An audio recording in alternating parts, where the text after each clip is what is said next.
Ebedi volleyball echi no yɛde ani ato fam ehu sɛ instead of volleyball no bɛkɔ anim no rather no ɛkɔ n'akyi nti yɛhu sɛ ne nyinaa boil down to leadership. Okay, ne nyinaa boil down to leadership. Sɛ wowɔ adwuma na wonni ɔkandini papa a adwuma no egu nti saa na yɛde bɛba volleyball mu ɛnkane no wokɔ secondary schools mu a tumu sɛ tumi bɔ interzonals interschools volleyball competition sisi a ebiara ni ɔsaa bio. Okay, ebiara ni ɔsaa saa agorɔ no nyinaa gu yɛn secondary schools mu. That's number one. Number two, say who call all the regions are what to say you were talented volleyball players, but they don't have a standard volleyball quota on to me at training crowd also. I be ma volleyball no cry aye one corner on beka say okay mami enko training and na mami enko bobby. Well, we are losing volleyball gradually. And near Tosu Minsa. C'est Ushamwa. C'est ça, volleyball na yebo ewo Ghana no. Akoye Western region. Any Greater Accra. Na Greater Accra ni kra no because of the CESA no. Eye security services no. Omo no mu ye volleyball because omo no ye release won. Wo no makoball league. Inti no ultimate volleyball nka power Greater Accra. Enye sa de anka Greater Accra so you no hear anything volleyball. Oh say na de anything. So ye hwe sa nyama we nyina. Na ye hu say football. Say football to me bo your friends saying Premier League. I don't think volleyball to me bo Premier League. National League. What it be that? Say volleyball ball National League that. And see that. But it's possible. It's very, very possible. All boils down to leadership. Okay? And management. You need to say the current leadership, they are not managing the game well. Okay, and they are not interested in looking for sponsorship. A better yama support any punto aba ejumanim. And something like sports any sa nyamani ye running isa obia we ejuma be same wo company. Yeah, Fred be corporate social responsibility. O ye adwuma na onya kakra, o de anu so se o beboa. O man na o team no, o se o so boa e o kwan bi so. Inti na football and now other sporting discipline. O must seek for sponsorship so that they can help it develop their discipline. But volleyball ntisa. Inti mi pese nyame mi adom na Ghana for any delegates ekoshia no mutu abama mia pese mi besisa sa nyama yinani. We have to go around to seek for sponsorship. You best seek for sponsorship from companies, from foreign partners, so that the other region now, we have talented volleyball players. We can locate those regions. Now you are okay. Now you are se scan e be boa se volleyball ni munan kasa na e be to bia boa se net na e be boa we need to put all those things in place. After the near tosu miensa me oni say currently we don't have structures in place. The right structures are not in place. Nipa ba coupe na ye o ye adwuma no. Ono na oye no accountant Ono na new vice president, ono na new president, ono na new executive members. And volleyball, no, it belongs to the state. You cannot run it like that. Because the right structures are not in place. Because if the right structures are in place, what form various committees? Treasurer himself, you can sponsorship. Omu manage. And your president, no manage SCA. Obeka say, oh, I say Western region, omu volleyball na ekofo.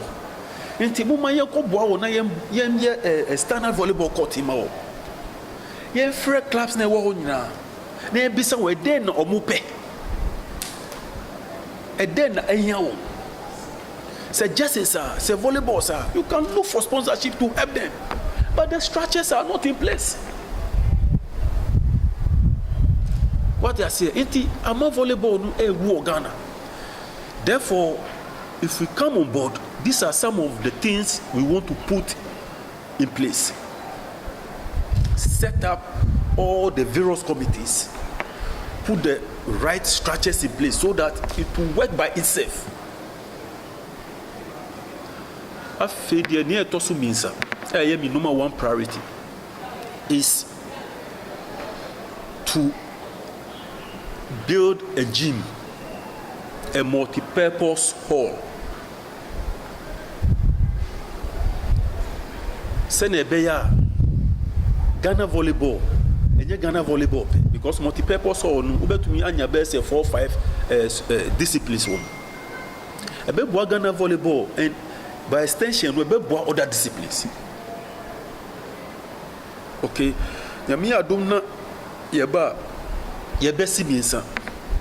Ebesi Baku Ewo Western region, precisely Takradeha. Intina a new crack on Binamaba.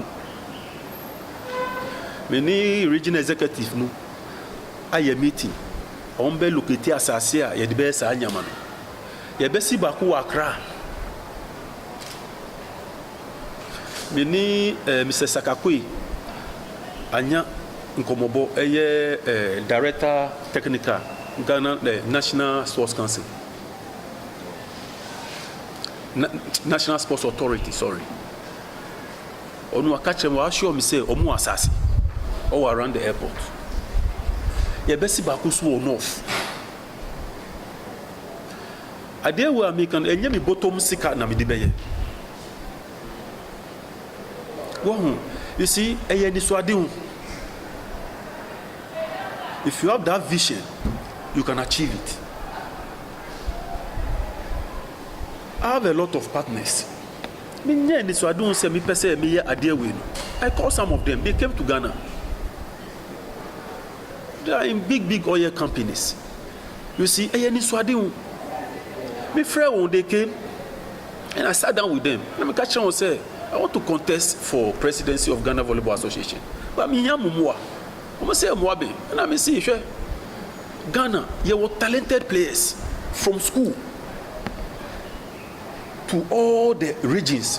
Even in Krasikra, you can see that we have talented players. If you can get them just a simple standard volleyball court, when your boss amount, you see, Ghana will be number 1 in West Africa, if not Africa. Okay, and I'm catch us. I need their help. But help now me needing at the same time, I bet me a business. Called the near Amika Sanis or Oha. Yes, or those sports. Obey investment, but we are talking about a multi-purpose gym indoor for indoor games. Okay, this yes kakitwa. You can 5,000 capacity sitter now, 10,000 capacity sitter. Yes kakitwa. You have to convince the people you are bringing on board what they are also going to get out of it. The Momo will say, I'm proposing a BOT basis. That is, they will build for us, they will operate with us, and then after some years, they will transfer it back to the state, which is a laudable idea to them. Because Sebi, say Yatumi as a gym, Bakukra or Ghana, a standard, modern gym or Ghana, you bet also a lot of international tournaments. Because we don't have those kind of things. In Ghana, we are struggling, apart from football.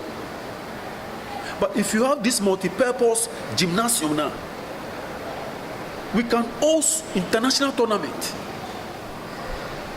And yet, they are able to point say, "You call Nigeria, you call Bozo Trio Nigeria, you will gym at Ebeboa, you need gym back." Now, Omube also international tournament now, you bet you ain't car. Who bet you get fee? Wow. Who bet you scar crowd? What I propose to them say many do will strike a sharing ratio. Sebe 60-40. Sebe 65-35. At the end of the day, no be see my you no be here jumano be say 10 years and now 15 years then you transfer for us. During that period, no ska bia e benya wo mu no e bia be fa 60%. Na Ghana Volleyball Association afa be say 40%. And the good side of this is the quality of play. Okay, the players no quality of play the best because they have the facility. They have the facility that meets international standard. The same way I be obeko Egypt, I know because South Africa, I know because any European country, gym or Kwako Bonu is having the same gym, is having the same facility. I mean, we'll get professional players out of it. By extension, we have volleyball and other disciplines as well. Okay. I'm saying, many so do who potan me di ba Ghana Volleyball Association. Nientia anka mebo nyame pai na se delegates no any congress no omo tie masem e wa supemu na omo be pese mi be ye adwuma na omo tuma mia. These are the kind of things I want to bring on board so that we together develop the volleyball in Ghana. Secondly, I also want to assure say Nyame Adom na yeba, it's not going to be a one-man show. It's not going to be a one-man show. Okay, definitely you have your executive board. If anything, you have your technical members. The officer to technical no push you push to handle it. You will be an administrative or the arrowhead of the association. Then you also bring your ideas and your administrative knowledge to bear. In TM say the TTM no say a framework asema mpese me di tu mu anim no em say the TTM one